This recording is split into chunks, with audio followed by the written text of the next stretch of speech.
अस्सलाम वालेकुम दोस्तों अज first year chemistry chapter number 1 स्टैचोमेट्री जो पांजो लेक्चर नंबर थी 5।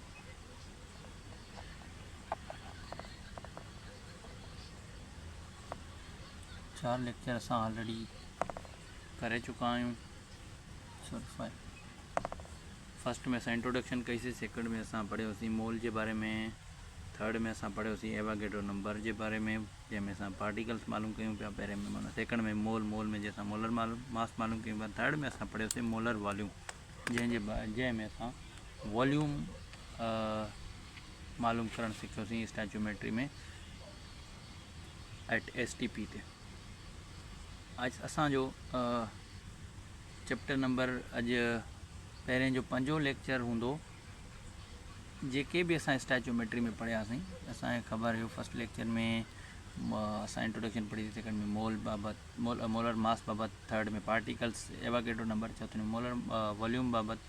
अच्छा हाणे चैप्टर नंबर 5 लेक्चर नंबर 5 में असां कंदासीं सभिनी के छा कंदासीं मालूम करण सिखंदासीं, हिक मां ॿियो मालूम करण सिखंदासीं। जीअं को स्टैचोमेट्री जो मेन थीम आहे, असांजो मेन मक़सदु आहे स्टैचोमेट्री में। ऑलरेडी असां फर्स्ट लेक्चर का असां पढ़ंदा आया आहियूं।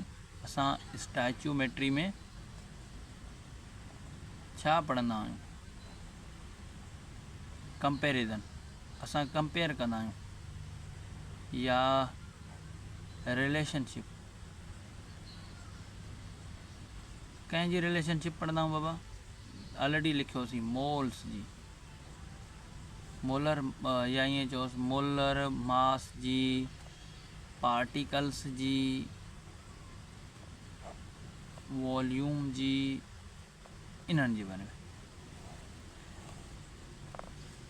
वॉल्यूम या मोलर वॉल्यूम तव्हां लिखोसि, माना वॉल्यूम, मोल, उन्हनि जा पार्टिकल्स, असां इन जे बारे में असां स्टैचोमेट्री में पढ़ंदा आहियूं।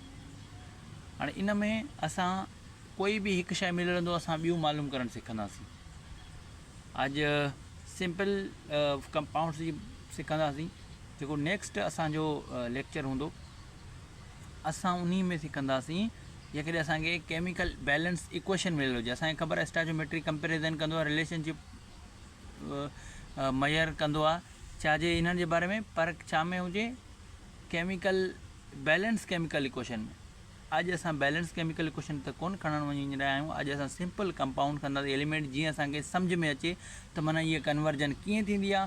त पोइ असां छा खणंदासीं, हिकिड़ो केमिकल इक्वेशन्स बि खणंदासीं जीअं असांखे उन मां बि मिंट में असांखे मालूम थी वञे। सिंपल आहे। असांजे जेकॾहिं मां तव्हांखे फार्मूला यादि ॾियारियां, मोलर मास जो छा हुयो फार्मूला बाबा? Given mass upon molar mass, इहो ई हुयो मोलर मास जो, माना मोल जे मास जो इहो ई आहे। माना मोल जेकॾहिं असांखे मास मिलियल हुजे त असां मोलर मास मालूम करे सघूं था। जेकॾहिं मां ॿियो तव्हांखे ॿुधायां मोलर वॉल्यूम जो बि तव्हांखे यादि हुजे, मोलर वॉल्यूम उहो बराबरि हुयो गिवन वॉल्यूम डिवाइडेड बाय असां छा चऊंसि ॿियो मोलर वॉल्यूम, सॉरी मोल असां मालूम करणु चाहियूं जेकॾहिं असांजो पहिला मोल्स या हिते चयोसि मोल्स, असां जेकॾहिं मालूम करणु चाहियूं था मोल्स छा मोलर वॉल्यूम। असां पढ़ियोसीं मोलर मास माना कंहिं बि कंपाउंड जे मास खे असां मोलर मास चवंदा आहियूं। जेको कंपाउंड जो मास मिलियल हूंदो उनखे असां मोलर वॉल्यूम। असांखे ख़बर आहे मोलर वॉल्यूम एट STP, इहो यादि करिणो आहे, ही at STP standard temperature pressure. STP छा हूंदो आहे, जेकॾहिं मां सिंपल वर्डन में तव्हांखे ॿुधायां, STP स्टैंडर्ड टेम्परेचर असां खणंदा आहियूं 273.15 केल्विन ऐं प्रेशर खणंदा आहियूं 1 ATM। इन्ही टेम्परेचर ऐं प्रेशर ते जेका कंहिं बि कंपाउंड जो जेको असांजो वॉल्यूम हूंदो उहो घणो हूंदो 22.4। हे तव्हांखे लाज़मी यादि करिणो आहे, DM³ चयोसि या असां छा चऊं पिया लीटर। जेकॾहिं इहे बस फार्मूला तव्हांखे यादि आहिनि त असां मिंट में मालूम करे वेंदासीं। मेन आहे मोल्स असांखे मालूम करणु अचणु खपनि। ठीकु आहे। ऐं पार्टिकल्स कीअं मालूम करे सघंदासीं? पार्टिकल्स में असांखे ख़बर आहे हिकु मोल में 1 मोल ऑफ एनी कंपाउंड, जेको असांखे एवागेड्रो चई वियो आहे, कंहिं बि कंपाउंड जो हिकु मोल, चाहे उहे मोलर मास जो हुजे या वॉल्यूम वारनि जो हुजे, असांखे कोई मसइलो न आहे। कंहिं बि मोल जे कंहिं बि हिकु मोल कंहिं बि कंपाउंड में 6.02 × 10⁻23 पार्टिकल्स पवंदा। सिंपल, एतिरा पार्टिकल्स बाबा हिकिड़े असांजे मोल में पवंदा। पोइ हाणे मे बी 0.23 मोल हुजनि, 0.5 मोल हुजनि, 0.6 मोल हुजनि या 3 मोल हुजनि, 8 मोल हुजनि, असां मिंट में पार्टिकल्स मालूम करे सघूं था। आई होप सम्झ में अची वियो हूंदो।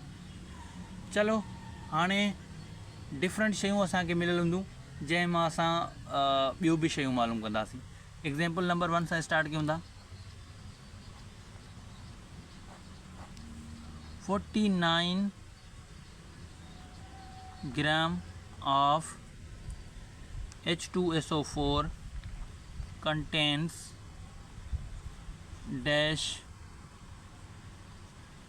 moles and dash particles comma volume।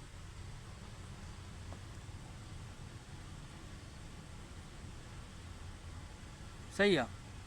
जेकॾहिं इहो मिलियल हुजे, चलो वॉल्यूम खे हाली बाद में ॾिसूं था, सिर्फ़ु हाली पहिरें ग्राम 49 ग्राम कंहिंजा मिलनि, H2SO4 जा असांखे 49 ग्राम मिलनि, उन में मोल ॿुधायो ऐं पार्टिकल्स ॿुधायो। सफ़ा ईंदी आहे।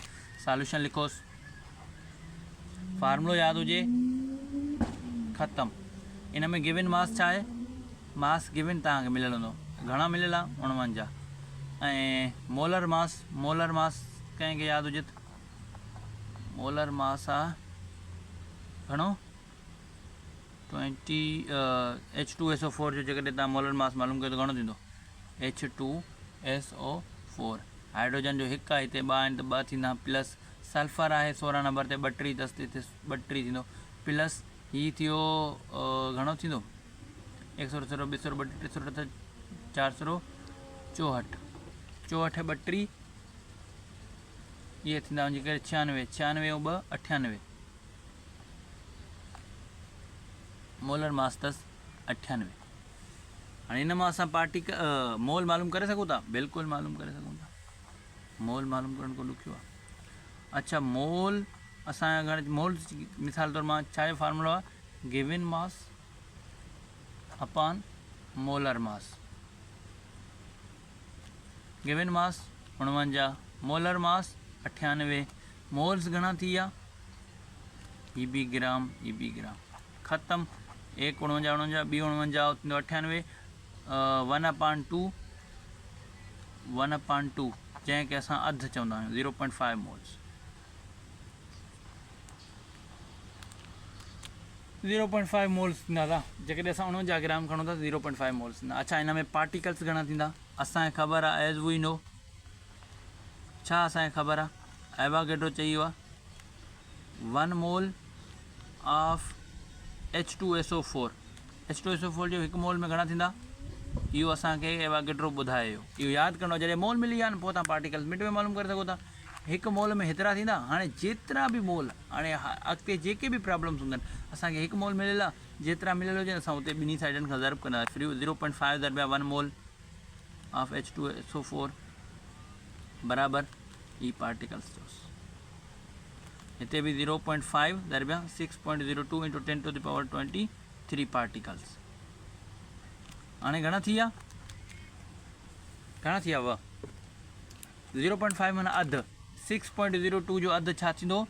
जेकॾहिं तव्हां हिते भले कुंड में तव्हां वंड करायो, 6.02 जो अधु माना 2 सां वंड करायोसि। जेकॾहिं 2 सां वंड कंदा 1 2 2 6 थींदो 0.01।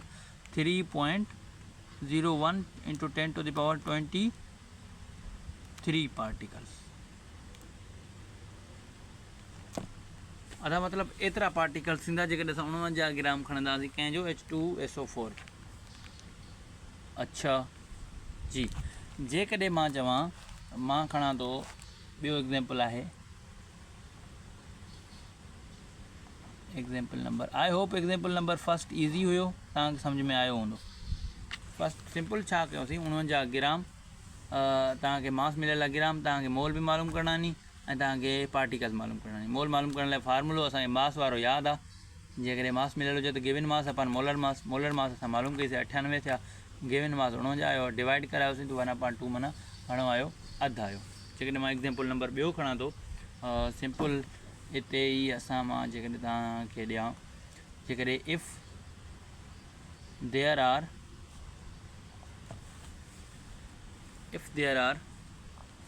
जेकॾहिं असांजा आहिनि इफ़ देयर आर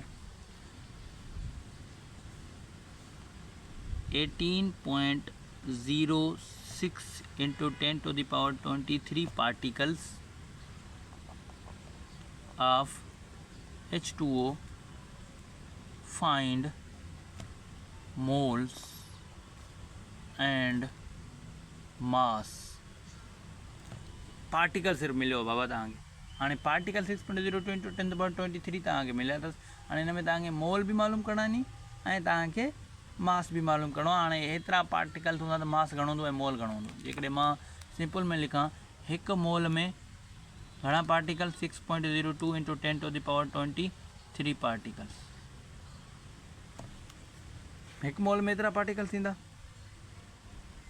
सिंपल। हाणे असांखे पार्टिकल्स त 18.06 into 10 to the power 23 खपनि था। हाणे इहे त नथा खपनि। जेकॾहिं हिते असां दिमाग़ हणायूं त हीअ 3 ते आहे त 3 मोल थींदा, ईअं बि चई सघूं था, मिंट में असांजो हल थी सघे थो। या इन जे लाइ बि फार्मूलो आहे, जेकॾहिं तव्हां उहो यादि करे छॾींदो उहो बि ईज़ी थी वेंदो। जेकॾहिं उहो मोल आहे given particle upon Avogadro number NA, या फिक्स जंहिंखे असां मोलर वॉल्यूम, जीअं मोलर मास पढ़ूं पिया, मोलर वॉल्यूम में मोलर वॉल्यूम पढ़ूं पिया।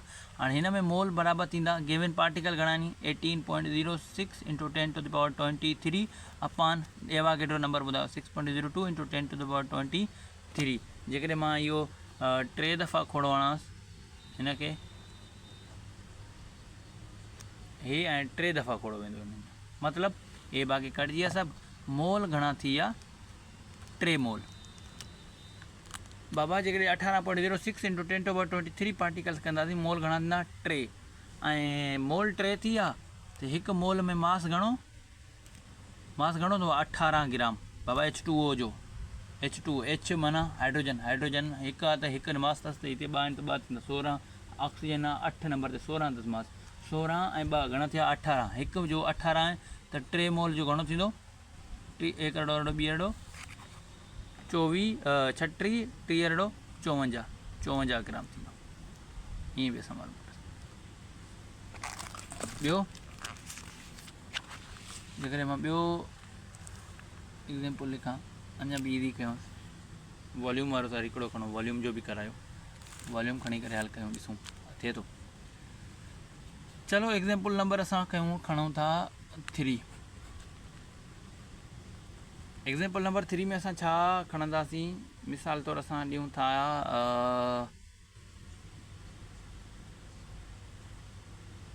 वॉल्यूम जो। जेकॾहिं मां चवां, जेकॾहिं ओके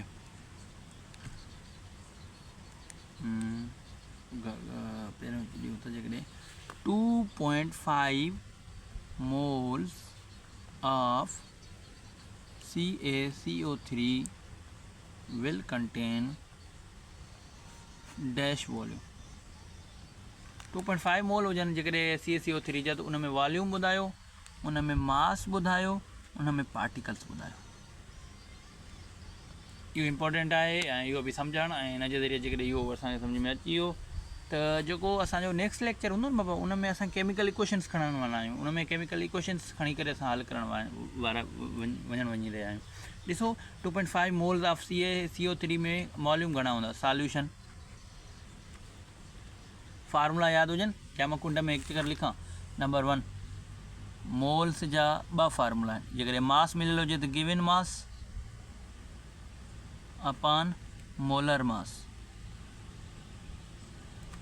जेकॾहिं वॉल्यूम मिलियल हुजे त पोइ मोल्स कीअं मालूम कंदासीं, गिवन वॉल्यूम अपान मोलर वॉल्यूम। नंबर थर्ड में जेकॾहिं मां चवां पार्टिकल्स मिलियल हुजनि त पोइ असां छा खणंदासीं? पार्टिकल्स में जेकॾहिं मोल्स मिलियल हुजनि पोइ बि असां मोल्स ईअं मालूम कंदासीं, given particle upon N A Avogadro number असां करे सघूं था इएं। ठीकु, हाणे असांखे चयो वियो आहे त मोल मिलियल अथव, वॉल्यूम ॿुधायो। ॿुधाए सघूं था, मसइलो थोरी आहे। गिवन डेटा लिखो, डेटा में माना छा छा तव्हांखे मिलियल आहे। मोल तव्हांखे मिलियल आहिनि 2.5 मोल्स, ओके, हिकु इहा शइ मिलियल आहे। मोलर वॉल्यूम मिलियल आहे सर, उहो त असांखे ख़बर हूंदो आहे।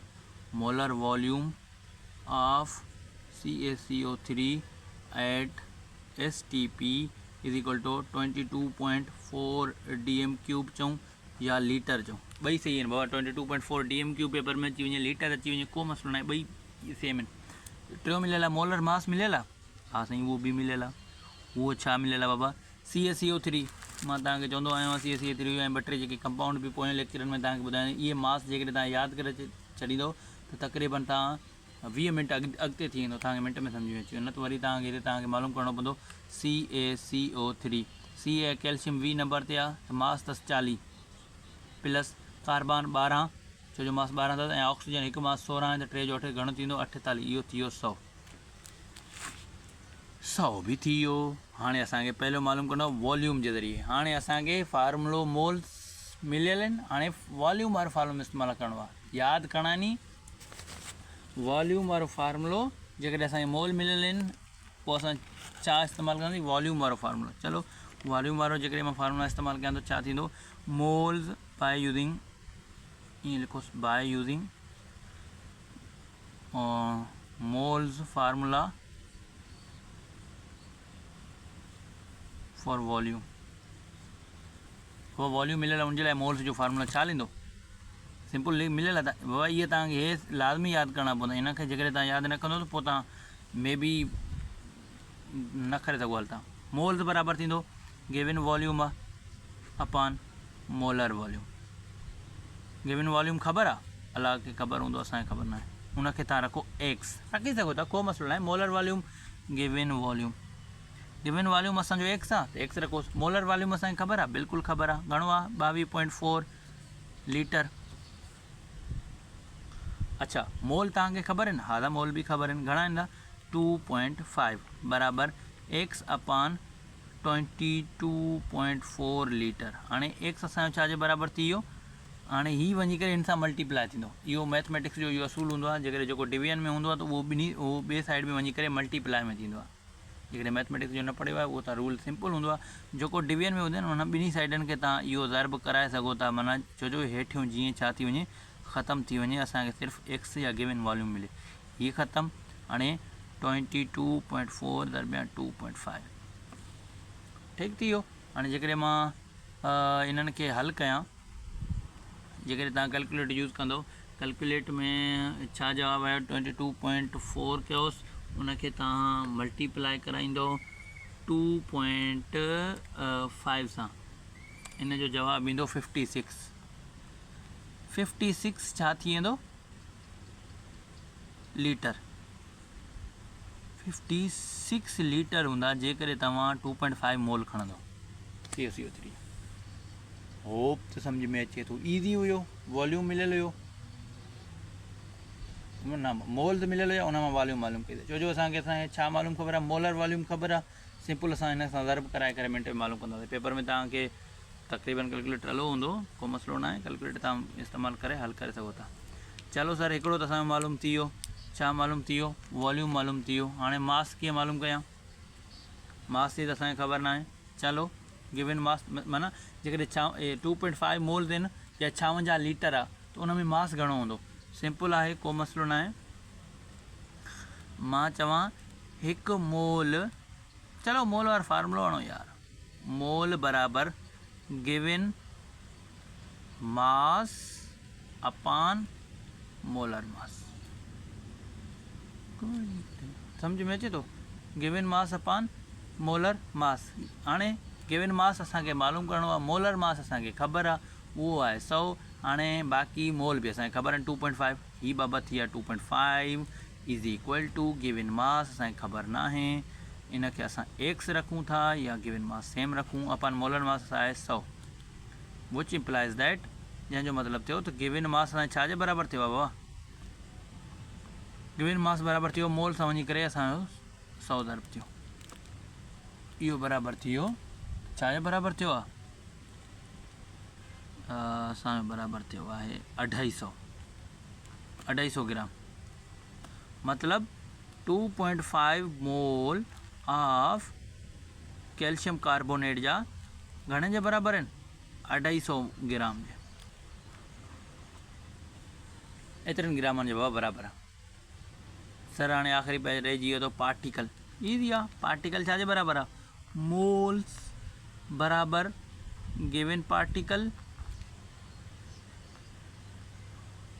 Upon Avogadro number N A, जा जंहिंखे मोलर पार्टिकल चई छॾियो, मोलर पार्टिकल नालो असां पंहिंजो ॾिनो आहे मोलर पार्टिकल। हाँ मोल में पार्टिकल हूंदा आहिनि molar particle, molar volume, molar mass, molar particle. Molar particle खे जेकॾहिं असां एवागेड्रो नंबर ॾिनोसीं त इन में को रॉकेट साइंस न आहे, को मसइलो न थींदो। चलो मोल्स घणा आहिनि 2.5 ऐं गिवन पार्टिकल्स घणा आहिनि अलाए ख़बर, असांखे मालूम करिणो आहे। एन ए घणो आहे 6.02 × 10⁻23। हाणे असां एक्स बराबरि थींदो, हाणे हीअ वञी हिन सां मल्टीप्लाई थींदो, मैथ जो असूल आहे, बराबरि ॾींदा जो भले। हाणे इहो ज़रूरत 2.5 ज़रबिया 6.02 × 10⁻23, जेकॾहिं 6.02 × 10⁻23 सां जेकॾहिं मां ज़रब करायां थो, छा ज़रब करायां थो, पंहिंजो कैलकुलेटर मां यूज़ कयां थो पियो था, 2.5 मां मल्टीप्लाई करायां, इहो थींदो 15.6 बराबरि 15.05 × 10⁻23 पार्टिकल्स।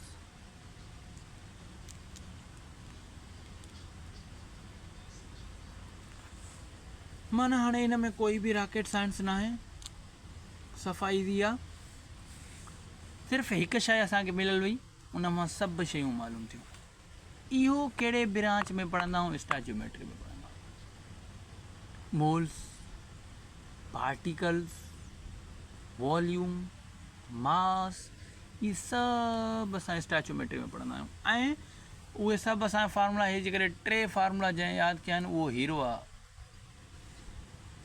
हीरोइन बि थी सघे, सही आहे। मोलर मास, मोल्स जॾहिं असांखे मास मिलियल हुजे, मोल जॾहिं असांखे वॉल्यूम मिलियल हुजे, मोल जॾहिं असांखे पार्टिकल्स मिलियल हुजनि, दैट्स ऑल, सिंपल आहे। आई होप तव्हांखे सम्झ में अची वियो हूंदो। अॼु जो लेक्चर बि तक़रीबन पूरो थियो हिते अची करे। बाबा हाणे हिन में जेकॾहिं असांखे पार्टिकल्स मिलियल हुजनि न, त अभी बि असां मिसाल तौरु ॾिसो, असांखे सिर्फ़ु पार्टिकल्स मिलियल आहिनि, गिवन पार्टिकल्स आहिनि, मोलर मास हिते छो लिखियो आहे, अच्छा हे मोलर मास वारो आहे, चलो सही आहे। जेकॾहिं असां गिवन पार्टिकल असांखे मिसाल तौरु हीअ मूंखे पार्टिकल सिर्फ़ु ॾेई छॾिया अथनि, बाबा हेतिरा पार्टिकल अथव, हाणे हिन में मोल बि ॿुधायो, मूंखे मास बि ॿुधायो, वॉल्यूम बि ॿुधायो, को मसइलो न आहे। हाणे गिवन पार्टिकल असां अपॉन एवागेड्रो, हाणे गिवन पार्टिकल अपॉन एवागेड्रो कंदासीं त इन जो जवाबु ईंदो 2.5। जॾहिं असांखे मोल मिलिया त असांखे मोलर मास बि मालूम, मोलर असांजो मास, गिवन मास बि मालूम थी सघे, छो जो मोलर मास असांखे ख़बर आहे, नंबर ऑफ मोल्स बि ख़बर आहिनि। जॾहिं असांखे मोल्स ख़बर आहिनि त मोलर वॉल्यूम बि ख़बर आहे, त गिवन वॉल्यूम बि ख़बर थी सघे थो। मतिलबु each and everything can be calculated if we know just one amount. जेकॾहिं असां हिकिड़ो अमाउंट मालूम कयूं, असांखे ख़बर हुजे, असां ॿिया स्टैच्यूमेट करे सघूं था, मयर करे सघूं था असां। I hope this was clear. जेकॾहिं क्लियर नथो थिए लाज़मी कमेंट करे ॿुधाइजो, जेकॾहिं क्लियर थिए बि थो तभी बि कमेंट करे ॿुधाइजो सर बिल्कुलु सही हुयो, असांखे सम्झ में अची वियो। माना हाणे इन में कोई बि मसइलो न आहे, भले पार्टिकल्स तव्हांखे मिलियल हुजनि, मास मिलियल हुजे, मोल मिलियल हुजनि, कुझु बि मालूम हुजे, बाक़ी सभु असां मालूम करे सघूं था। Thank U very much for watching. इंशाल्लाह नेक्स्ट लेक्चर में जल्दी मिलंदासीं। Thank U very much. हाणे नेक्स्ट लेक्चर असांजो छा थींदो, हाणे असां इक्वेशन्स खणंदासीं। हाणे मिसाल तौर हिकु शइ मिली ॿ शइ मिली करे हिकिड़ो शइ ठहंदो। ॿुधायो हाणे हिन जो जेकॾहिं मां मोल एतिरा मोल खणंदो त हुननि जा मास घणो थींदो, हिन जो एतिरा मोल खणंदो हुनजो वॉल्यूम ॿुधायो। मतिलबु नेक्स्ट असांजो जेको उहो आहे उहो असांजो फन थियणु वञी रहियो आहे। मोस्टली असां कोशिशि कंदासीं असां एग्ज़ाम्पल असां बुक मां ई खणंदासीं जीअं असांखे बुक वारा एग्ज़ाम्पल असांखे छा थी वञनि सम्झ में अचनि। So thank U very much.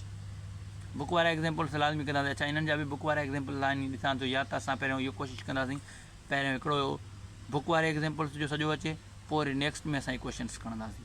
ॾिसूं था, चलो वेट कयो नेक्स्ट लेक्चर लाइ। So thank U very much.